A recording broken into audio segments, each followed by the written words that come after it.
감사합니다. 사도행전 5장 1절부터 11절까지를 통하여서 신격이신 성령 하나님이라는 제목으로 말씀을 전하고자 합니다. 하나님 성령 강요주를 통하여서 성령님이 누구신지를 분명히 깨닫는 귀한 시간이 되게 하옵소서. 예수님 이름으로 기도합니다. 아멘. 사도행전 5장 1절부터 12절까지를 통해서 신격을 지니신 성령 하나님, 신격을 지니신 성령 하나님이라는 제목으로 말씀을 전하겠습니다. 신격을 지니신 성령 하나님. 오늘 우리가 성령님이 누구신지를 알아야 돼요. 성령님이 누구신지를 모르면은 성령님을 항상 불로 생각합니다. 성령의 불, 성령의 권능, 불 받아라, 성령 받아라 하는 말이 곧 성령의 권능과 은사와 능력과 불을 받아라 하는 말로 알아듣기 쉽다 이 말입니다. 그래서 항상 성령 받아라를 성령의 불 받아라, 성령의 권능 받아라, 성령의 능력 받아라로 인식하는 사람은 이단이 될 가능성이 굉장히 많습니다. 이단 교수가 돼요. 그렇게 하다가 이단 교수가 되어버린다 이 말이에요. 성령의 불만 받으면 이단 교수가 되고 타락합니다. 그래서 오늘 이 제목 설교는 누구한테 해당되느냐 하면 성령의 권능을 받아본 사람들이 이 말씀을 들으면 엄청 은혜가 될 것입니다. 성령의 권능을, 성령의 불을 안 받아본 사람은 오늘 이 말씀을 들으면 별로 와닿지 않을 거예요. 그러나 성령의 불을 확 받아본 사람은, 성령의 은사를 세게 받아본 사람들은 오늘 이 말씀이 엄청나게 은혜가 될 것입니다. 그래서 성령을 초능력이나 에너지로 그렇게 오해할 경우에 얼마나 위험하냐 하면 이것이 영적 탐욕 때문에 성령의 권능과 은사를 내 것으로 소유하려고 한다는 말이에요. 그러다 보면 누가 자기가 하나님이 되어버려요. 자기가 하나님이 되어버립니다. 그래서 대부분의 그 성령 받은 사람들이 거의 99% 다 타락합니다. 타락해서 다 지옥에 들어갑니다. 아니, 그럴 거예요. 왜 성령 받아요? 아니, 성령 받아가지고 지옥 갈 거예요. 왜 성령 받느냐고요? 차라리 성령 안 받고 그냥 신앙생활을 꾸준하게 잘해가지고 천국 가는 게 더 낫지 않습니까? 저희의 소원은 성령 받아가 세계적인 주의 종이 되어서 세계적인 교회를 세우는 게 아니라 저는 천국 가는 게 제 소원입니다. 여러분도 그렇지 않아요? 여러분 세계적인 사역하다가 지옥 가고 싶어요? 그럴 거예요. 왜 성령 받느냐고. 왜 성령? 아니 다 그래. 성령 세게 받은 사람 전부 타락해. 다 지옥 간다니까 여러분. 그러니까 오늘 말씀을 잘 들어야 돼요. 성령님이 누구신지를 몰라서 그렇다는 것이 성령님이 누구신지를 알아야 돼요. 자, 이단들의 특징이 뭔가? 이단 교수들의 특징이 뭔가? 그들이 말씀을 잘 알아요. 말씀을 100독, 200독, 심지어 1000독도 해요. 그리고 기도를 불같이 합니다.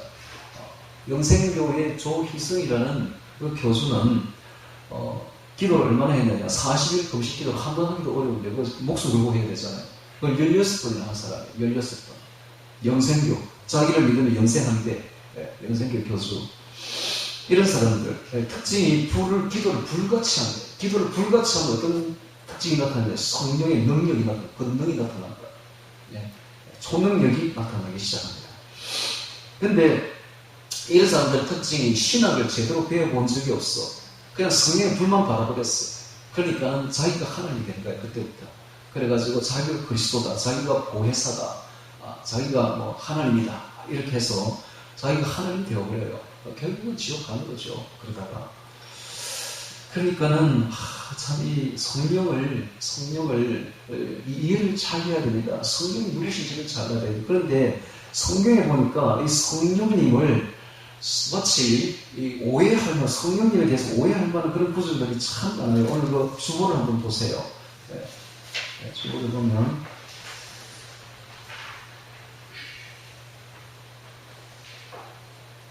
거기 보면은, 맨 처음에 이런 말이 있죠. 요한복음 20장 22절에 이런 말씀을 하시고, 저희를 향하여 숨을 내쉬며 가라사대 성령을 받으라. 이런 구절이 있죠. 성령을 받으라. 마치 성령이 무슨 물건처럼 성령을 받아라. 무슨 택배 물건 받듯이 성령을 받아라. 이런 식으로 표현이 되어 있다. 근데 이것은 언어상의 오해입니다. 언어상의 표현의 오해예요. 표현이 좀 오해가 됐어요. 성령을 받아라. 이렇게 말하면 안 돼요, 사실은. 성령님 물건이 아니죠. 성령님 하나님이십니다. 그래서 이런 표현보다는 차라리 성령님을 모셔드려라. 성령님을 모셔드려라. 이렇게 표현을 했어야 옳은 표현이죠. 또 그 아래에 보면은 에베소서 5장 18절에 보세요. 술 취하지 말라. 이는 방탕한 것이니 오직 성령의 충만을 받으라. 성령의 충만을 받으라. 무슨 에너지입니까? 성령의 충만을 받으라. 이런 표현도 부적절합니다. 차라리 성령님의 지배를 받으라. 이렇게 표현했어요. 옳다. 성령님의 지배를 받으라. 또 그 밑에 보니까 사도행전 10장 45절에 보면 베드로와 함께 온 할례 받은 신자들이 이방인들에게도 성령 부어주심을 인하여 놀래. 성령 부어주심, 무슨 액체입니까? 성령이 부어주심을 인하여. 이런 표현, 이건 그렇게 표현하기보다는 차라리 성령님의 오심을 받아들여라. 성령님의 오심을 받아들여라. 이렇게 표현했어야 옳습니다. 그 다음에 사도행전 2장 38절에 보면 베드로가 가로되 너희가 회개하여 각각 예수 그리스도의 이름으로 세례를 받고 죄사함을 얻으라. 그러면 성령을 선물로 받으리니. 성령을 선물로 받으리니. 성령이 무슨 물건입니까? 성령을 선물로 받게. 차라리 이 표현보다는 하나님이 값없이 성령님을 보내주신다. 이렇게 표현했어야 옳다는 것이죠. 자, 이런 성경에 좀 잘못된 표현들로 인해서 오해를 하게 됐다는 거예요. 성령님이 무슨 권능이나 능력이나 에너지나 불로 오해가 되어버린 거예요. 참 문제가 있죠. 그래서 지금 성령 충만한 성령의 사람들이 전부 다 이런 식입니다. 성령의 권능, 성령의 불, 성령의 능력, 성령의 은사, 이런 것만 강조하고 있다. 오늘 성령 강림절을 맞아서 아마 대부분의 교회들이 아마 몇 주 감사절로 지낼 겁니다. 성령은 아예 한 적도 없어. 장로교 쪽에서는 성령에 대해서 말도 안 꺼내. 그럼 이제 오순절 쪽에서는 오늘 이제 성령 강림절을 지킬 텐데 거기서는 전부 다 성령의 은사에 대해서 이야기할 겁니다. 이렇게 되면 문제가 심각해집니다. 자기가 하나님 되어버려 나중에 결국은 이단 교수처럼 되어가지고 다 지옥대로 간다. 그래서 성령님을 오늘 분명히 알아야 됩니다. 오늘 제목은 성령님을 제대로 알자라는 거예요. 예수님도 제대로 모르고 성령님도 제대로 모르면 어떻게 하나님 아버지를 알겠습니까? 삼위일체 하나님에 대해서 모르면 끝나는 것이죠. 그래서 오늘 제대로 좀 알자라는 것입니다. 그래서 신학을 제대로 좀 알아야 돼요. 그래야 흔들림 없이 이단에 빠지지 않고 흔들림 없이 갈 수가 있는 것입니다.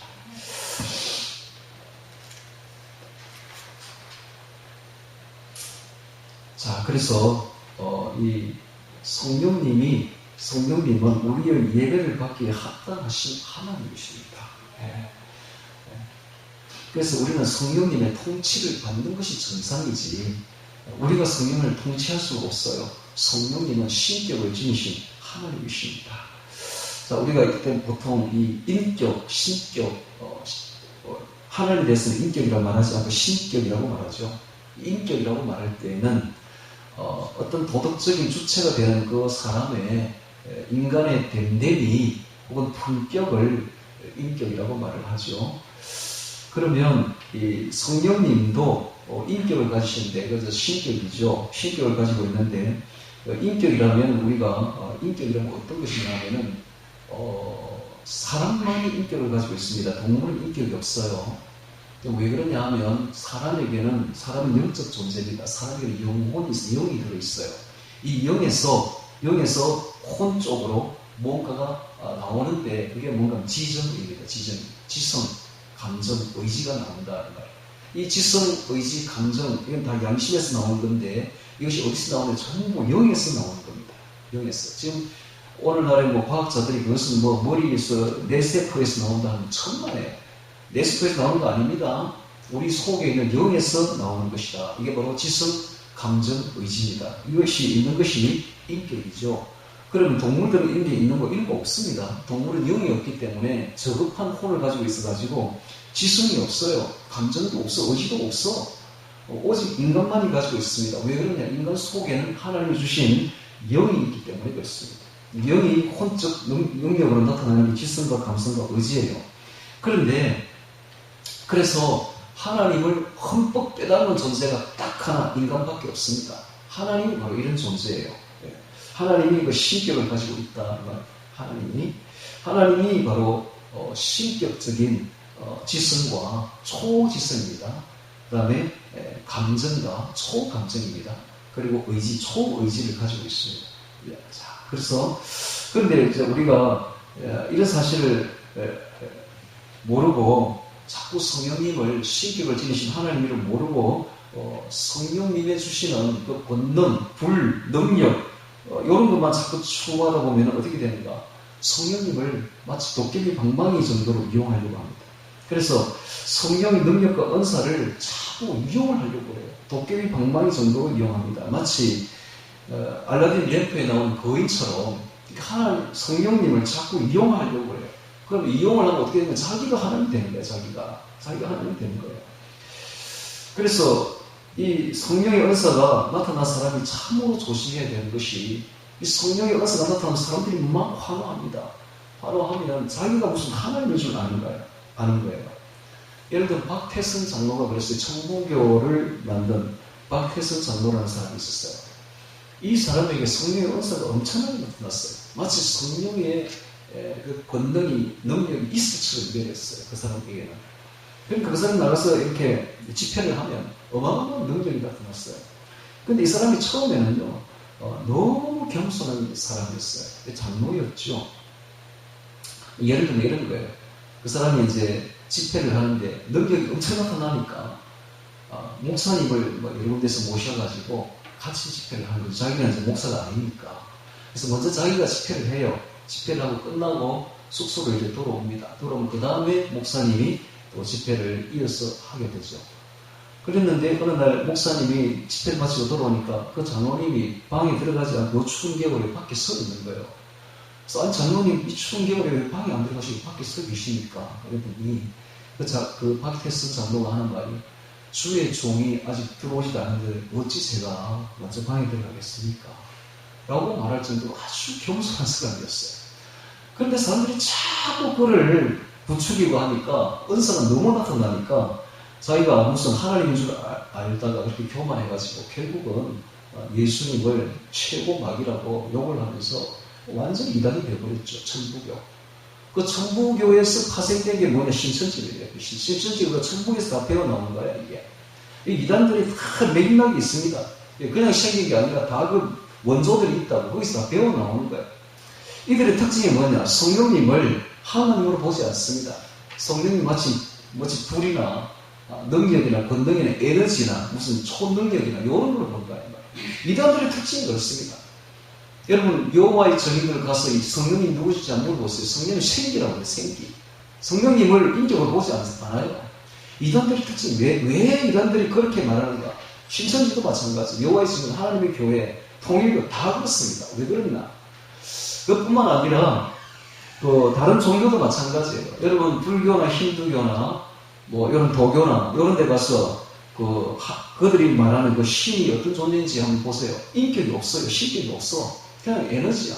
에테르. 그냥 어떤 인격이 없는 신으로 그렇게 믿고 있어요. 왜 그런가?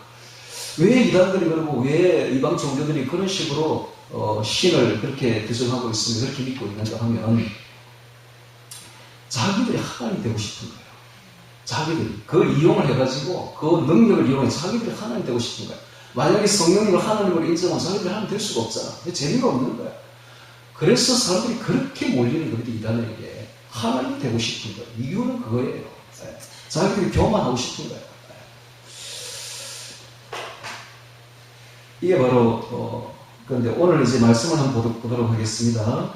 자, 사도행전 5장 1절 봅니다. 자, 오늘 여기 보면 보기 전에 사도행전 2장을 한번 보세요. 사도행전 2장.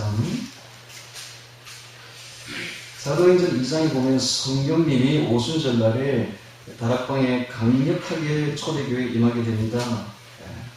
자, 그래서 반응이 터지게 되고 그 결과 어떤 일이 벌어지는가? 2장 마지막에 보면 세례를 받는데 사람들이 베드로가 설교를 한번 딱 하니까 3,000명이 있습니다. 3,000명. 어마어마한 역사가 일어나게 되죠. 그 다음에 3장에 보면 그 여파로 베드로가 안전뱅이를 고칩니다. 성전의 미문의 안전뱅이를 이렇게 세우는 큰 역사가 일어나게 되죠. 그 다음에 또 4장에 보세요. 4장에 보니까 베드로와 요한과 성도들이 이제는 산헤드린 공회를 무서워하지 않습니다. 전에는 산헤드린 공회가 무서워서 도망가고 문을 닫고 벌벌 떨었던 사람들이 성령을 받고 나니까 전혀 두려움이 없어요. 무서움이 없어요. 완전히 교회가 붕 떴어요. 그래가지고 산헤드린 공회 앞에 가서 베드로가 강력하게 이런 말을 합니다. 너희 사람 말을 듣는 것이 옳은지 하나님 말을 듣는 것이 옳은지 판단하라 하면서 강력하게 이야기하는 그런 사건이 벌어지게 됩니다. 그리고 사장에 보면 5,000명이 베드로 설교 한 번에 믿는 그런 역사가 일어나게 되죠. 자, 이런 상황이 지금 벌어지고 있어요. 즉, 이 초대교회가 지금 붕 뜬 거예요. 성령 충만이, 성령의 역사가 나니까 완전히 붕 뜬 거야. 보이는 게 없어. 겁이 없어. 보이는 게 없어, 진짜. 그런데 5장의 사건이 딱 벌어집니다. 왜 이런 사건이 벌어지는가? 이를 잘 봐야 돼요. 역사적인 배경을 잘 봐야 됩니다. 자, 5장 1절 봅니다. 자, 아나니아라는 사람이 그 안에 삽비를 더불어 소유를 팔아 그 값에서 얼마를 감추며 이런 말을 있죠. 왜 이런 일을 하는가, 아나니아가? 그 당시에 교회가 헌금하라는 소리 안 했어요. 집 팔아가지고, 재산 팔아가지고 교회 헌금하라는 소리 일체하지 않았다고. 왜 이렇게 하는가? 그 앞에 보면 4장 36절에 보세요. 구부로에 난 류이족이 있으니 요셉이라는 사도들이 일컬어 바나바라 하는 사람이 있죠. 이 바나바라 하는 사람이 요셉, 본명이 요셉인데 바나바는 권위자라는 뜻이죠. 그래서 위로와 격려와 건면을 잘했던 사람인데 참 훌륭한 사람입니다. 자, 이 사람이 자신의 재산을 다 팔아가지고 밭을 팔아서 사도들 발 앞에 두니까 그걸 가지고 가난한 사람을 구제하는 그런 역사가 있게 되고 이 사람이 온 교인들한테 칭송을 받습니다. 이렇게 칭송을 받으니까 이거에 이제 아나니아가 자기도 공명심으로 공을 세워서 자기 이름을 내고 싶은 공명심으로 자기도 그렇게 하고 싶은 거죠. 그래서 이 사람도 구부로 바나바처럼 하려고 하고 있습니다. 자, 1절 봅니다. 5장 1절. 아나니아라는 사람이 그 안에 삽비를 더불어 소유를 팔아 그 값에서 얼마를 감추매 그 안에도 알더라. 그러니까 그 밭을 팔아가지고 그걸 갖다 다 주는 것이 아니라 교회에 절반은 감추고 절반만 준 것이죠.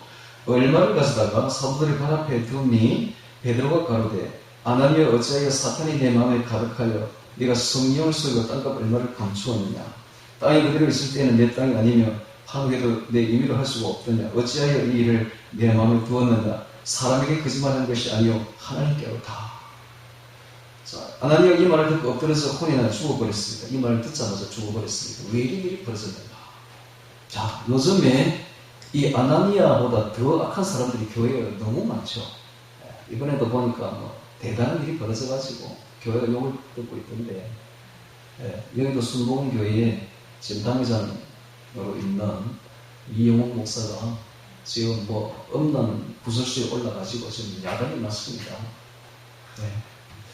뿐만 아니라 교회에는 사기꾼도 많고 남의 돈을 떼먹고 사기를 치는 사람도 많고 신실하다고 일어난 사람이 수십억을 떼먹고 많은 교회에서 많은 교인들로부터 그렇게 도망을 친 그런 사건도 있습니다. 그런 사람들 잘 살아요. 안 죽는다고 땡땡 잘 살아. 그런 그 참인데 이 사람들은 이 아나니아와 삽비라는 교회에다 절반이라도 헌금했잖아. 잘못한 게 뭐 있냐고. 어떻게 이렇게 얼마나 잘못 이렇게 죽여버리느냐고. 너무 하시는 거 아니냐고 하나님 이렇게 생각할 수도 있겠죠. 자, 이걸 놓고 또 어떤 사람들이 또 이렇게 생각합니다. 교회 헌금 안 하면 죽는다면서 교회 헌금 하라고 아나니아 삽비라 보라고 하면서 이렇게 하는데 전혀 그런 내용이 아닙니다. 이 내용은 그런 내용이 아니라 성경을 몰라서 그래요. 성경 자세히 보세요. 이것은 지금 그 앞장에 제가 봤죠. 2장, 3장, 4장에 어떤 일이 벌어지는가. 교회가 지금 붕 뜬 거야. 붕 떴어요. 지금 초대교회가. 지금 막 시작합니다. 성령의 강림으로 인해서 교회가 막 시작한 태동되는 그런 시대였어요.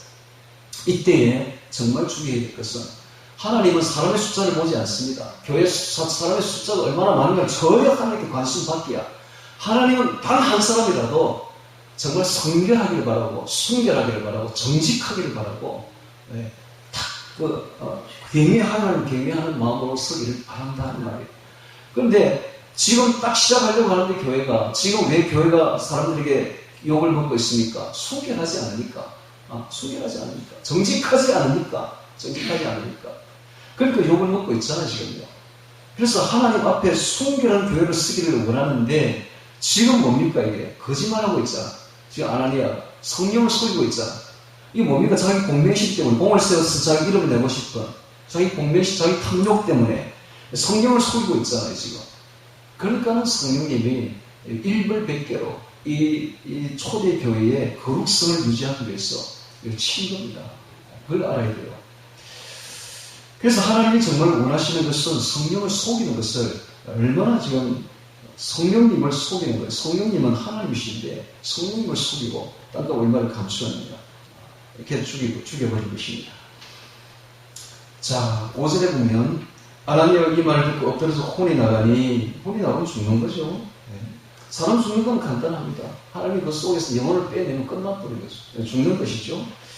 혼이 떠나니 이 일을 듣는 사람이 다 크게 두려워하더라. 젊은 사람들이 나 시신을 싸고 메고 가서 나가 장사하니라. 3시간쯤 지나 그의 아내가 생긴 일을 알지 못하고 들어오니 베드로가 가로되 그 땅 판값이 이것뿐이냐 내게 말하라 하니 가로되 예 이뿐이로라. 베드로가 가로되 너희가 어찌 함께 꾀하여 주의 영을 성령을 시험하려 하느냐. 보라 내 남편을 장사하고 오는 사람들이 말이 내 문 앞에 이르렀으니 또 너를 매어 내가리라 한데 곧 베드로의 발 앞에 엎드려서 혼이 떠났는지라. 젊은 사람들이 데려와 죽은 것을 보고 메어되고 그날 남편 곁에 장사하니 그 뒤가 중요합니다. 11절 온 교회와 이 일을 듣는 사람들이 다 크게 뭐하니라? 두려워하니라. 저는 두려워하지 않았어요. 완전 교회가 붕 떴어요. 그런데 이 일을 듣고 난 뒤부터 성령님을 두려워하기 시작합니다. 성령님은 하나님이시구나.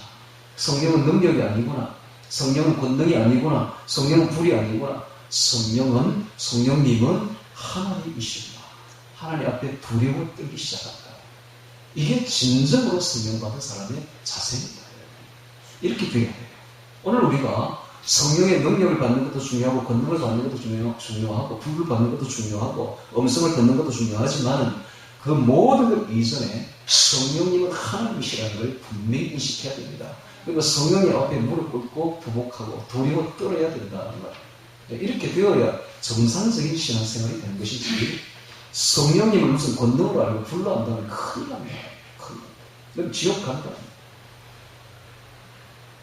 여러분 저도 성령의 불부터 받고 시작한 사람입니다. 성령의 불을 어마어마하게 받았어요. 처음에 교회에 앉았는데 처음에 교회도 모르고 교회가 뭔지도 모르고 수요일 날에 또 길 건너에 교회가 있길래 비가 부슬부슬 내린 저녁 6시쯤 돼서 그냥 교회 가보고 싶어 간 거예요. 그냥. 그래서 교회 문을 삐끔 열고 들어가서 앉았는데 대표기도 하는 시간에 어느 집사님이 일어나서 대표기도를 하는데 눈을 감아야 될까 하니까 너무 기도하는데 눈 뜨고 있을 수는 없잖아. 눈 감았죠. 또 손을 모아야 되잖아요. 손을 이렇게 모아야 될지 이렇게 모아야 될지 이렇게 모아야 될지 이렇게 모아야 될지 알 수가 없어가지고 대충 모았는데 성령의 불이 눈을 감았는데 하늘에서 지체만한 불이 확 들어오는 거지. 검붉은 불이 막 들어오는데 그리고 저를 이글이글 태우기 시작하는 거예요. 이글이글 태워. 그 기도가 끝날 때까지 이글이글 태우는 거예요. 제가 그 불을 받으면서 제가 어떤 생각이 드는지 아십니까? 내가 10년 동안 찾았던 것이 이것인가? 내가 10년 동안 온갖 종교를 다 돌아다니면서 정말 찾고 찾았던 그 신이라는 것이 바로 이것인가? 이게 바로 하나님인가? 교회는 이런 것이 있으니까 사람들이 미치는구나. 교회에 미치는구나. 교회가 왜 사람들이 미치는지 이제야 알겠다. 교회는 진짜 신이 있구나. 진짜 하나님이 있구나. 하는 것을 제가 느꼈다고. 제가 10년 동안 이방 종교를 불교라든지 어떤 동양 종교를 아무리 돌아다니고 이런 걸 느껴본 적이 없는데 교회 처음 딱 왔는데 이게 확 들어오니까 교회는 바로 신이라는 게 있구나. 하나님이라는 게 있구나. 그걸 느꼈다고. 그리고 그 뒤에 한 번 더 그걸 받고 난 뒤에 제가 완전히 달라졌죠. 그때부터는 성경을 읽기 시작했고 성경의 주석을 읽기 시작했고 세상에 제가 바라던 모든 게 가치가 다 없어지고 오직 하나님 예수님만이 저의 가치가 되었고 세상 모든 걸 다 배설물로 그동안 10년 동안 배웠던 그 종교 경전 지식이 얼마나 많겠습니까? 전부 쓰레기로 여기고 배설물로 여기고 오직 성경 말씀은 딱 붙들고 내가 하나님께 맹세를 했습니다. 하나님 제가 10년 동안 이방 종교를 돌아다녔지만은 그 다 똥으로 배설물로 여기겠습니다. 오직 성경만 제가 이제 말하겠고 성경만 받아들이겠습니다 하고 맹세를 한 사람입니다. 그리고 왔는데 그 뒤에도 하나님 음성도 들었어요. 3번을 들었어요. 직접 들었어요. 기도하는 중에 간절히 기도하는 하나님 음성을 딱 들려주시더라고요. 논쟁하지 말라. 인내하라. 내 죄는보다 삶을 받았느니라. 이런 음성을 들었다고. 제가 직접 들었다고. 놀라운 체험이죠. 예. 그리고 그 뒤에 제가 기도하다가 방언도 받았고요. 방언. 그리고 성경의 9가지 은사도 다 받았습니다. 배 고치는 은사, 방언 통변 은사, 다 받았어요. 9가지 은사. 저는 누구보다도 은사하면 뒤집을 사람이 아니라 어떤 누구보다 은사는 성령 은사는 충분한 사람이에요. 그럼에도 불구하고 제가 그 은사에 대해서는 별로 생각하지 않습니다. 생각하지 않고 오직 성경 말씀에 있는 것은 은사 중에 하다가 지옥 간다. 중요한 것은 하나님의 말씀입니다. 여러분 제가 하나님의 음성을 많이 들었지만 그것이 결정적이 아니에요. 결정적인 말씀은 다 성경에 있습니다. 성경에 보면 결정적인 말씀들이 다 있다고. 이렇게 성경만 보면 돼. 다른 거 은사 하나님의 음성 들으려고 하지 마세요, 여러분. 그거 보면은 예수 전도단 같은 데 이런 가면은 하나님의 음성 듣기 훈련을 한다고. 하나님의 음성 듣기. 나도 많이 받았어요. 하나님의 음성 많이 들었고 그렇게 훈련 받아가지고. 중요하지 않아요. 그렇게 음성 들은 사람들 어떻게 하느냐 하면 아침에 하나님 이제 어디로 가니까 동으로 가니까 서로 가니까 물건을 사도 뭘 살 거예요. 이거 살 거예요. 저거 살 거예요. 그건요 마치 귀신 부리는 거랑 똑같습니다. 귀신이 그런 식으로 하잖아요. 하나님은 그렇게 하지 않아요. 하나님은 죽느냐 사느냐의 문제만 결정적으로 관여하지 세상 거는 그런 건 관여 안 한다. 그건 우리 여지에 맡긴다고요. 예. 그렇게 하지 말라고. 하나님의 음성 들으려고 그런 식으로 하지 말라고. 하나님의 음성은 성경을 보아. 성경을 보면 거기 다 나와 있어요. 정확하게 성경 말씀대로 가면 제일 낫습니다. 그게 결정적인 음성이에요. 자, 그렇게 이 아나니와 삽비라가 초대교회에서 성령을 속이려고 하다가 이런 일을 당하고 나니까 온 교회가 성령님을 두렵고 떨림으로 섬기기 시작해요. 이게 이제 정상적인 교회가 되는 것이죠. 자, 오늘 우리 교회가 기독교가 이게 안 돼요. 성령님을 몰라. 성령님이 누구신지 몰라. 성령님은 삼위일체 하나님 중에 한 분입니다. 그분을 신격을 지니신 하나님이시라고요. 네. 그러니까 그분 앞에 두렵고 떨림으로 부복해야지. 성령을 이용하면 됩니까? 성령을 무슨 도깨비방망이나 알라딘 노술 램프에 넣은 거인처럼 그렇게 생각하면 큰일 난다. 그러면 자기가 하나님 되고 결국은 지옥 간다라는 걸 알아야 됩니다.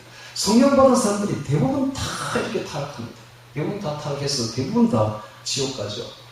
근데 이제 하나님이 사랑하시는 사람은 그 사람이 죽기 전에 세게 칩니다. 쳐가지고 큰 병이 걸려 고생하면서 회개하게 만들어요. 회개하게 만들어 겨우 천국에 들려보내는 사람도 있긴 있습니다. 우리가 이제 성령 왜 그러냐? 신학을 몰라. 제대로 된 신학을 몰라서 그런 일이 벌어집니다. 제대로 된 신학을 안다면 절대로 그렇게 교만하지 않죠.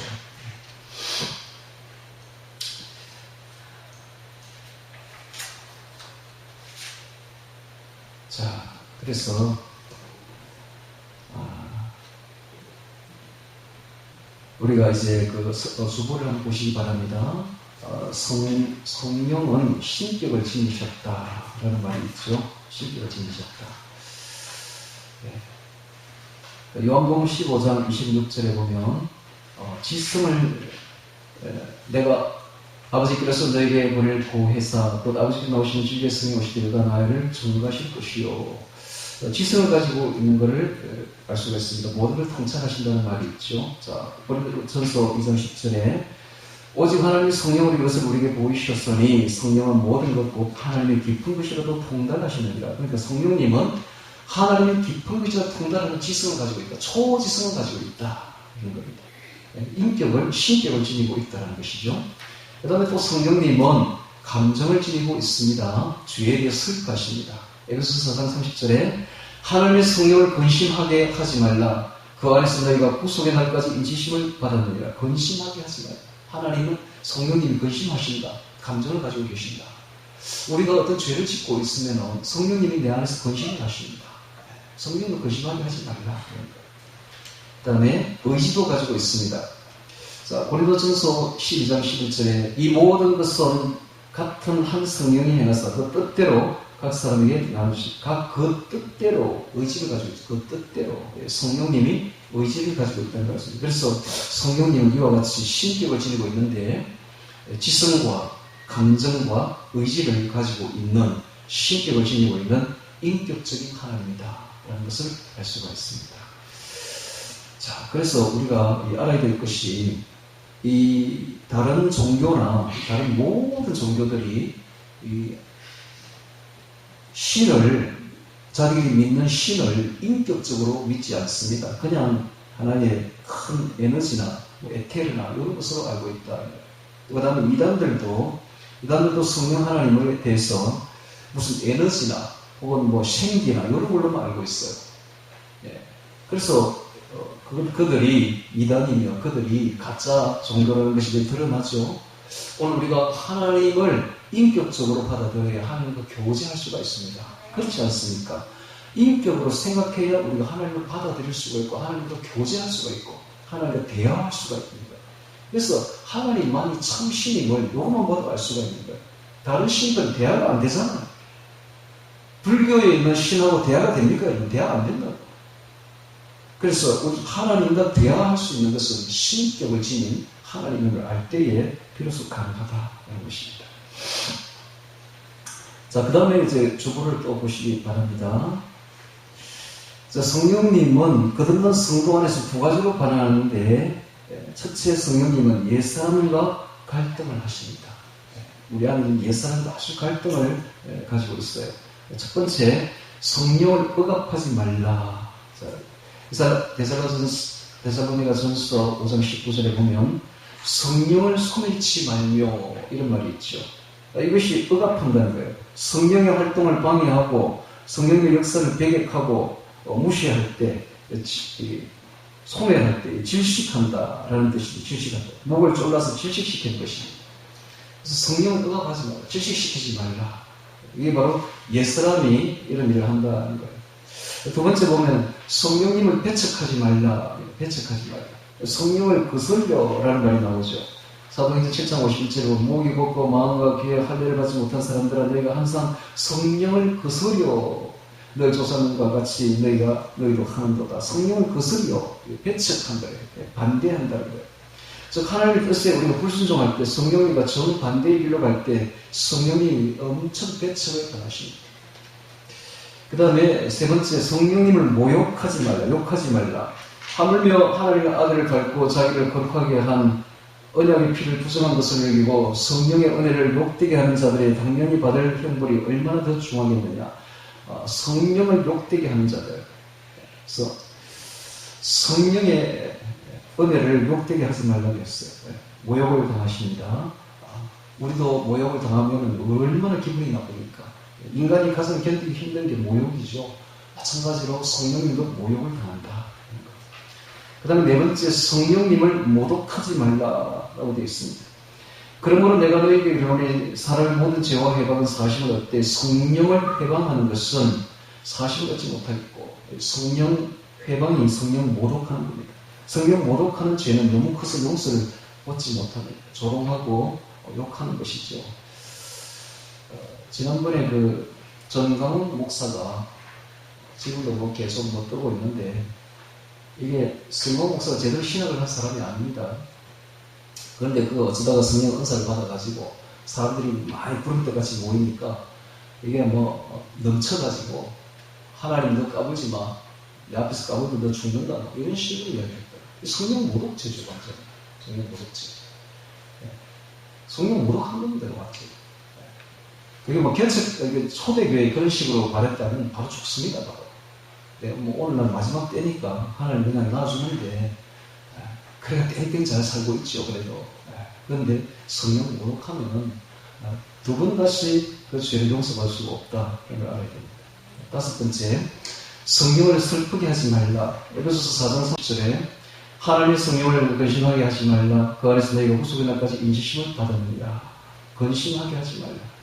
성도들이 더러운 행동과 말을 할 때, 추한 말과 행동을 할 때 성령님이 우리 속에서 아주 피탄이 빠져가지고 마음이 미어지는 그런 슬픔을 가지고 있다는 사실입니다. 그걸 경험해 보셨나요? 성령님이 우리에게 그렇게 하십니다. 다음 여섯 번째, 성령님을 고통스럽게 하지 말라. 이사야서 63장 10절에 그들이 반역하여 주의 성신을 건심케 하였으므로, 고통스럽게 건심케 하였으므로, 마치 돌이나 나무 표면을 조각칼로 새기듯이 성령의 마음을 날카로운 것을 찔르고 갈리게 찢어 놓는 것 같은 행동을 하는 것을 말하고 있습니다. 성령이 그렇게 고통을 당한다. 우리 속에서 고통을 당합니다. 근심하게 하지 말라. 그 다음에 이제 두 번째로는 성령님은 이 옛사람과 이렇게 고통을 당하고 옛사람 때문에 고통을 당하고 있지만은 새사람과는 협력하십니다. 옛사람과는 갈등을 하지만 새사람과는 협력해요. 협력하는 6가지를 보도록 하겠습니다. 주부에 보면 새사람과 협력하는 6가지가 나오죠. 첫 번째는 통달하시는 역사가 있다. 성령님이 얼마나 지혜가 많으신지 하나님의 그 깊은 구속사를 다 알고 계십니다. 그래서 고린도서 2장 10절에 오직 하나님이 성령으로 이것을 우리에게 보이셨으니 성령은 모든 것 곧 하나님의 깊은 것이라도 통달하시느니라. 성령님이 하나님의 깊은 것도 다 통달하고 있습니다. 두 번째, 진리를 증거하십니다. 요한복음 15장 26절에 내가 아버지께서 너에게 보낸 보혜사 곧 아버지께 나오신 진리의 성령이 오실 때에 그가 나를 증거하실 것이요. 진리의 성령이라고 했습니다. 그러니까 성경 말씀을 누가 기록했는가? 성령님이 기록했습니다. 또 성경 말씀을 누가 알 수 있는가? 성령 받은 사람이 성령으로 성경을 볼 때에 다 알려줍니다. 알 수가 있는 것입니다. 그래서 성경은 이거는 학자도 몰라요. 아무리 뛰어난 지성인도 성경은 절대 볼 수 없는 책이에요. 그런데 아무리 무식해도 초등학교만 나오면 글자만 알아도 성령을 받으면 다 알게 되어 있습니다. 왜냐하면 내 안에서 다 역사이기 때문에 이미 체험한 진리들만 이야기하고 있기 때문에 다 공감이 되는 이야기고 알 수 있는 내용들이죠. 성령께서 가르쳐 주신다. 세 번째, 성령께서 말씀하십니다. 계시록 2장 7절에 보면 귀 있는 자는 성령이 그들에게 하신 말씀을 들을지어다. 성령이 말씀하셔요. 들을지어다. 그 다음에 성령께서 교육시킵니다. 가르쳐 주십니다.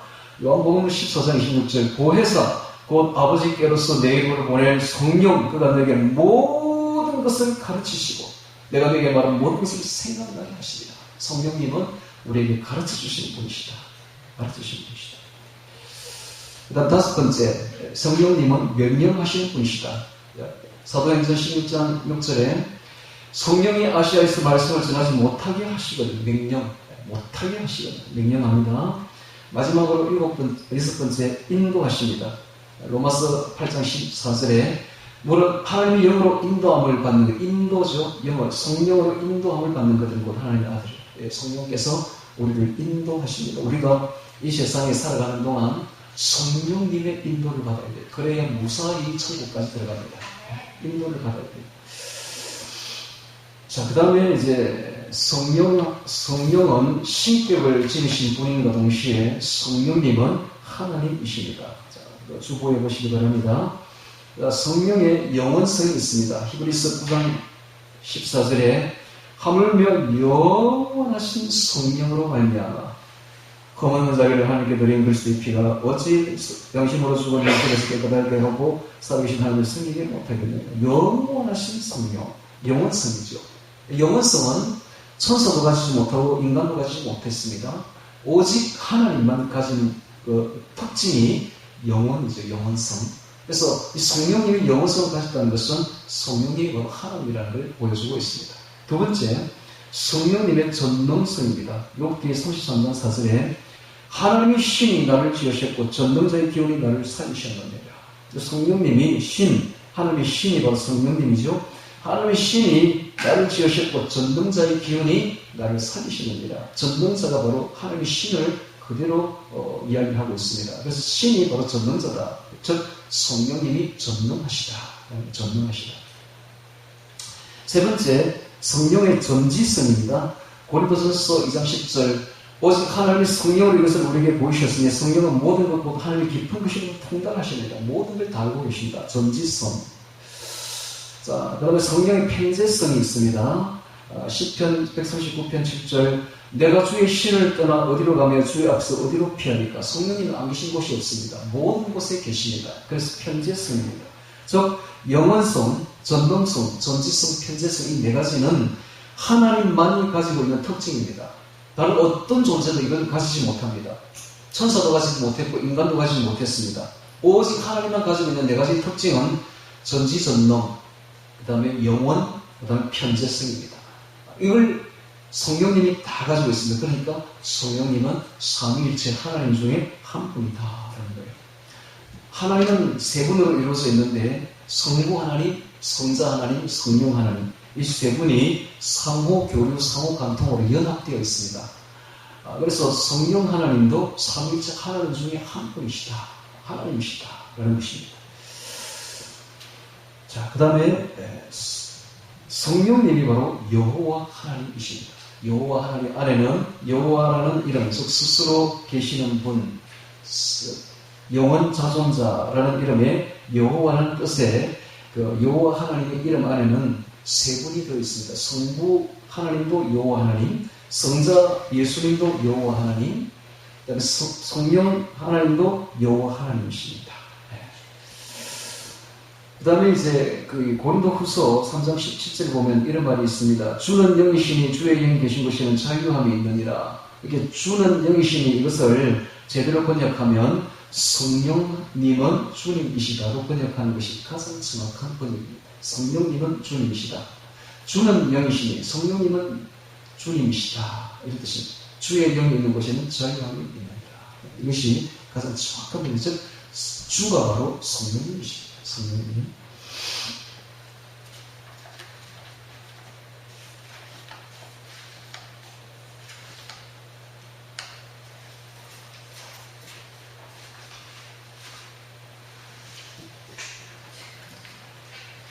자, 이런 말들은 성경에 여러 군데에 많이 표현되어 있습니다. 에스겔서 3장 같은 데도 보면 하나님이 내게 임하시고 내가 들러 나가라. 내가 너 거기서 너와 말하리라 라고 했는데 그 뒷구절에 보면 하나님의 신, 주의 신이 내게 임하여 내게 말씀하여 이렇게 말합니다. 그러니까 처음에 앞에는 하나님이 내게 말할 것이라고 했는데 뒷구절에 보면 주의 신이 내게 말하고 있습니다. 즉 하나님이 곧 신이다.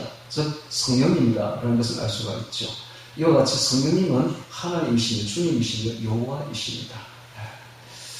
자, 오늘 우리가 결론적으로 말해서 성령님을 어떤 권능이나 불로 생각하면 안 됩니다. 우리 한국 교회의 맹점이 바로 그거예요.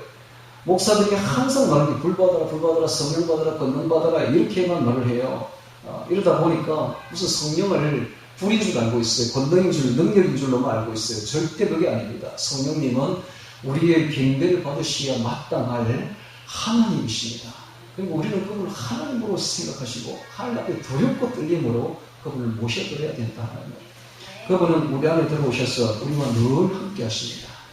여러분, 하나님이 성령님 우리 안에 오셔서 늘 함께 하시는데 그 하나님이 저는 안 느껴지는데요. 밋밋한데요. 성령님 나 안에 계신지 아닌지 잘 모르겠는데요. 그게 복인 줄 알아야 복인 줄. 여러분, 귀신이 우리 안에 들어오면 어떻게 한지 아십니까? 밋밋하지 않아? 얼마나 괴롭힐지 몰라요. 어떤 사람 잠도 못 자. 자려고 누우면 막 괴롭힌다. 성령님이 그렇게 한다고 생각해보세요. 살겠어요, 여러분? 성령이 우리 안에 들어온지 앉아서 모르고 밋밋한, 이게 좋은 거예요. 은혜예요. 은혜예요. 그래서 하나님이 우리 안에 들어오셔서 우리와 함께 계시는 걸 알아야 됩니다. 잘 느껴지지 않았어요. 그렇지? 하나님은 그렇게 귀신성 그렇게 딱딱하지 않아요. 성령이 우리 안에 들어오셔서 계십니다. 다만 근심하고 계셔. 우리가 죄를 지을 때마다.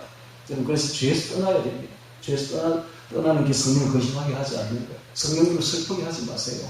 성령님을 근심하게 하지 마시기 바랍니다. 오늘 이후로는 좀 더 성결해져서 거룩하고 깨끗해져서 성령을 기쁘시게 해드리고 성령과 동행하셔서 이제 참 절기가 중요하죠. 부활절을 지나고 나니까 50일 지나니까 성령 강림절입니다. 이게 부활절 지나고 난 뒤에 성령 충만하기를 힘쓰라는 것이죠. 자, 성령 강림절 지나고 나면 그 다음에 이제 수수감사절이 있죠. 즉 성령의 열매 9가지 열매를 맺으라는 거예요. 오래 참음과 자비, 양선, 충성, 온유와 절제 같은 이런 9가지 성령의 열매를 맺어갈 수 있도록 우리가 노력해야 된다. 이 말이에요. 힘써 노력해야 됩니다. 그래서 올 가을 9월이나 10월달 수석이 다가올 무렵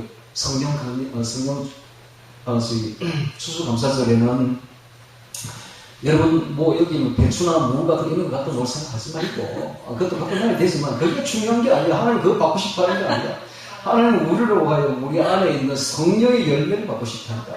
그래서 매일매일 치열하게 힘써 성령의 열매를 맺어가시기를 바랍니다. 여러분 제가 한 가지만 더 이야기하고 마치겠습니다. 제가 중학교 1학년 때 공부를 잘했어요. 열심히 했어요. 중학교 2학년 때 농땡이를 지었어요. 공부를 아주 못했어요. 공부하지 않았으니까. 그래서 중학교 3학년 딱 되니까 선생님이 서울대 나온 선생님이 저를 부르더라고요. 우리 담임이었는데 그러면서 저보고 하는 말이 있어요. 야 이 새끼야, 니 중학교 1학년 때 공부 잘했네. 왜 농땡이 지고 있어? 이 말 한마디에 제가 충격을 받아가지고 중학교 3학년 때 얼마나 공부를 열심히 했냐면 쉬는 시간이 없어요. 공부를 쉬는 시간에 여러분 40분 50분 수업하고 나면 10분 쉬잖아요. 그 시간에 내가 공부하는데 그 시간에 그게 아까워가 1분도 1초가 아까워가지고 그랬더니 저와 같이 중학교 1학년 때 맨날 장난치는 애들은요 고성농고 받아요. 고성농고. 근데 저는 완전히 달라졌죠. 지금. 완전히 달라진 인생을 살고 있습니다. 제가 지금 무슨 말 하고 싶은지 아십니까? 여러분 인생은 짧습니다. 아주 짧아요. 조금 있으면 하나님 심판 앞에 서게 되고 우리의 영원한 행복가 결정되는데 그 모든 것이 이 짧은 인생을 어떻게 사냐에 따라서 결정된다. 하루하루를 금쪽같이 여기십시오.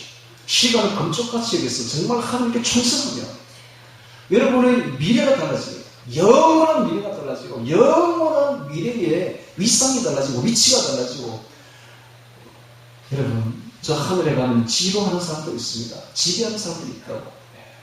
정말 오늘 이 밖에 오시지 지금 정치 지도자들이 조그마한 군수도 하고 싶어가지고 군의원도 못해가지고 저 안달이지 않습니까? 그것도 권세라고. 그런데 우리가 여기서 조금만 잘하면 저 하늘에 가서 권세 있는 자가 된다고요. 영원한 권세야. 변하지 않는 권세. 자, 이것이 모든 것이 이 지상에서 어떻게 생활하느냐에 따라서 달라집니다. 그러니까 이 지상의 시간들을 아끼십시오. 분초도 아끼시고 허비하지 마시고 하나님께 올인하십시오. 그러면 여러분들의 저 미래의 영원한 미래가 완전히 달라질 것입니다. 아름다운 모습으로 변하게 될 것입니다. 지옥에 간 사람들은 얼마나 추한지 몰라요. 그 영이 추해가지고 얼마나 추한 지옥에 간 마귀들 보시면 얼마나 무섭게 추한 얼굴을 하고 있습니까? 반면에 천국에 간 사람들 보시면 얼마나 아름답습니까? 천사처럼 얼마나 아름답습니까? 여기 우리가 어떻게 생활하냐에 따라서 우리 내면에 있는 영이 달라진다니까. 영성이, 영체가 달라져요. 아름답게 변합니다. 그래서 우리가 우리 자신을 갖고 나가야 돼요. 여러분 매일매일 힘써 성령과 함께 갖고 나가서 아름다운 미래의 천국에서 우리가 다 뵙기를 주의 이름으로 축원합니다. 오늘 말씀 기억하며 다 같이 기도드리겠습니다.